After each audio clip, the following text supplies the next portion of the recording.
The investigation was sparked by reports which alleged that one of the companies awarded a contract lacked SAPRA's medical product registration, submitted questionable documents, and appeared to be a ghost entity. Another joint venture was awarded a portion of the tender, was said to have a colorful history with public contracts. The minister says following the back and forth with the IDT, as an implementing agent, the company admitted there could have been irregularities with the tender. This led to the Department of Health announcing its intention to withdraw the project from the IDT and reassigning it to the Development Bank of Southern Africa.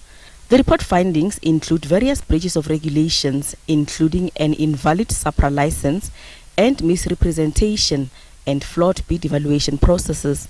It says meeting minutes for bid committees were either missing or incomplete, with no electronic recordings available, despite repeated requests from investigators as well as significant price escalation.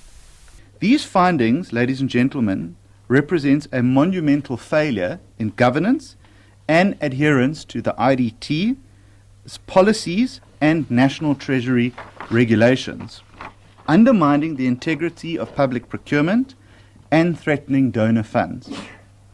The report therefore confirms that multiple companies awarded work under the PSA project did not have valid SAPRA licensing and therefore should never have qualified in the first place. One company, as we have said originally, Bulking Pty Limited, submitted a SAPRA license belonging to Atlas Copco Industrial SA without the knowledge or consent of Atlas Copco. This was clear misrepresentation. In simple language, it's called fraud. There was a huge price escalation of the original costs, with the Department of Health's initial budget for the project ballooning from 216 million rand to over 590 million, representing a 174% increase. It appears that the requirement in respect of the SAPRA compliance was an important aspect to the entire procurement process of the rollout of the oxygen plants. This criteria should therefore have been included from the establishment of the panel of service providers, and the entire process therefore appears to be irregular. The PSP pre-tender estimated at tender stage was 216 million rand and at design stage was 253 million rand, as determined by the service provider.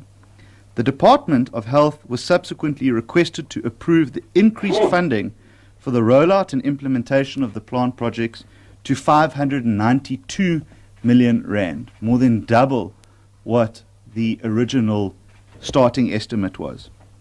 This project was therefore increased by a staggering 174% from the initial estimated budget. This budget, however, was approved by both the Global Fund and the Department of Health. The minister says the full report will be provided to the Hawks to supplement their ongoing criminal investigation into the matter, and that his health counterpart will be formally briefed on the report. He also says the new board at the IDT appointed this month has been briefed on the report and is expected to implement the recommendations. Gloria Sefako Musi, SABC News, Johannesburg.